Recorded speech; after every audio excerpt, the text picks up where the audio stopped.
मासुको अचार recipe. Hello साथीहरू, स्वागत छ हजुरहरूलाई मेरो मिनी भ्लगमा। म चाहिँ आज मासुको अचारको रेसिपी लिएर आएको छु। सबैजनाले मासुको अचार खाएको देखेर चाहिँ आज मलाई पनि मासुको अचार खान मन लाग्यो। सुरुमा मसिनो टुक्रामा मासु काटेँ र यसलाई चाहिँ नुन बेसार मोलेर मैले तेल राखेर तेलमा फ्राई गर्दैछु। सुरुमा पानी आउँछ र बिस्तारै सुक्दै जान्छ। यो पानी यसलाई चाहिँ रातो नहुँदा त्यससम्म यसरी नै भुटिराख्ने चलाइराखेर अनि यसलाई रातो हुने गरी छोडिदिने र यसको पानी पनि त्यसपछि म यसमा हाल्नको लागि चाहिँ मसला रेडी गर्दैछु। यो चाहिँ मैले भुटेर राखेको मसला हो। यसमा मैले तोरी, जिरा, धनियाँ, तिमुर र ज्वानो र अलैँचीको टुक्रा राखेको छु।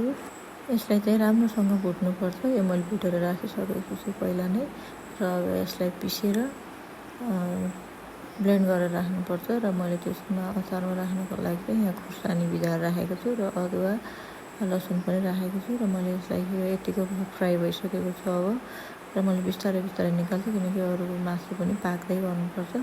मैले थोरै गरेर राखेँ। मलाई एकदमै धेरै खान मन लागेको यो मासुको अचार। पहिला पनि 1-2 चोटि चाहिँ मैले बनाएर खाइसकेको छु र अहिले पनि मलाई खान मन लाग्यो। यो घरमै काटेको कुखुराको लोकल कुखुराको चाहिँ मैले अचार बनाउँदैछु। यदि हजुरहरूलाई पनि खान मनपर्छ भने घरमै बनाएर नै खान सक्नुहुन्छ। आजभोलि युट्युबमा, टिकटकमा जति पनि भिडियोहरू हुनुहुन्छ रेसिपीको लागि र त्यही हेरेर बनाउनु पनि सक्नुहुन्छ र मेरो बुढाले पनि खाने भनेको भने गरेर चाहिँ मैले बनाउँदैछु। र अब यो मसलालाई चाहिँ मैले सिलौटोमा राखेर पिस्दैछु र यो पिस्न चाहिँ अलिक गाह्रै हुन्छ। त्यो अलैँचीको टुक्राहरूलाई चाहिँ पिस्न गाह्रो भएको थियो र यो मैले पिसेर यतिको धुलो बनाएँ र यो धुलोलाई चाहिँ अहिले बनाउँदा हाल्ने हो र मेरो मासु चाहिँ यतिको भइसक्यो है, फ्राई भयो, धेरै रातो भइसक्यो र म यसलाई पनि पिस्न जाँदैछु र यो बिस्तारै यो पिसेर चाहिँ यसको पनि पेस्ट बनाउनु। खुर्सानीलाई चाहिँ अलि समय अगाडि नै भिजाएर राख्नुभयो भने चाहिँ यसको एकदम राम्रो कलर आउँछ, तर यसमा चाहिँ राम्रो कलर देखिएको थिएन र मैले धेरै समय चाहिँ भिजाइनँ। यसमा चाहिँ धेरै नभिजेर होला, यसमा चाहिँ खासै कलर चाहिँ आएको थिएन। रातो त रातो देखेको थियो तर क्यामेरामा चाहिँ राम्रोसँग देखिएन त र मैले त्यसमा फेरि तेलमा राख्नको लागि चाहिँ लसुन र अदुवा काट्दैछु। यो मासु यतिको छ यतापट्टि र यसलाई चाहिँ टुक्रा पारेर अदुवा र लसुन चाहिँ काटेँ। पहिला चाहिँ तेल राम्रोसँग तातेपछि मैले जिरा राखेँ। जिरालाई चाहिँ राम्रोसँग रातो हुने गरी राख्ने। मैले तेल चाहिँ पहिल्यैको युज गरेँ, मासु तारेको तेल नै युज गरेँ। यो पनि नफालौँ भन्ने सुरले, तर एकचोटि तताइसकेको खान हुँदैन भन्ने त थाहा थियो, तर मैले त्यसैमा बनाएँ र यसमा चाहिँ लसुन र अदुवा अघि काटेर राखेको त्यो पनि राखेँ। ल यो रातो हुने गरी यसलाई छोडिदिँदैछु। अब यसमा चाहिँ मैले अघि पिसेर राखेको अदुवा, लसुन र खुर्सानीको पेस्ट पनि राख्दैछु। यसलाई राम्रोसँग चलाउने। यो चाहिँ छिट्टो जम्छ, त्यसले गर्दा चाहिँ चलाइराख्नुपर्छ।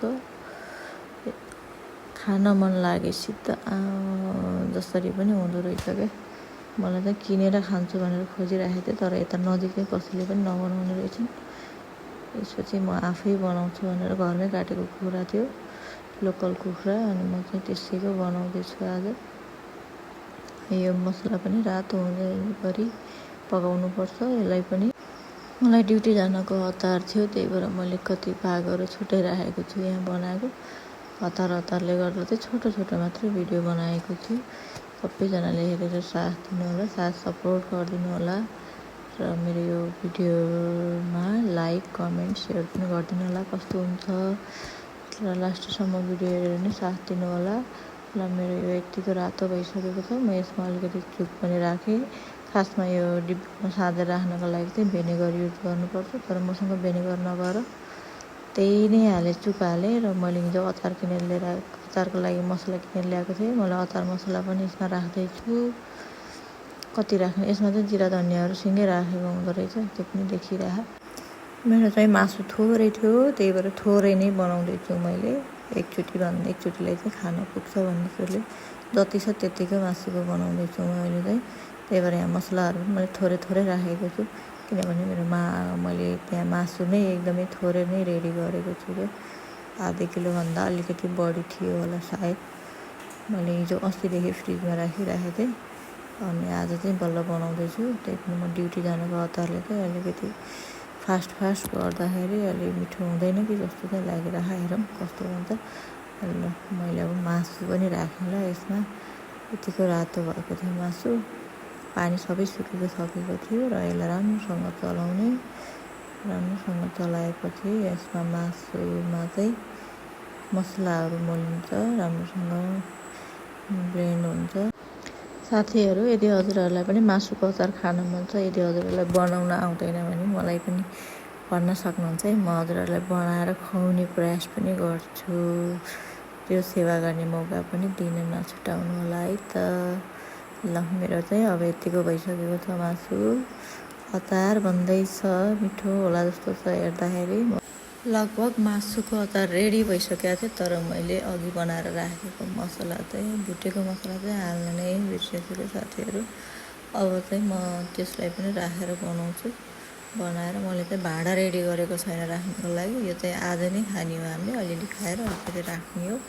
धेरै खान सकेन, तर पिरो चाहिँ धेरै भएको छ। त्यो मसला राखेपछि चाहिँ यस्तो भएको छ है। यो चाहिँ कस्तो हुन्छ, म यसको प्रतिक्रिया चाहिँ पछि दिन्छु। सबैजनालाई बाई बाई, हेरेर साथ दिनु होला।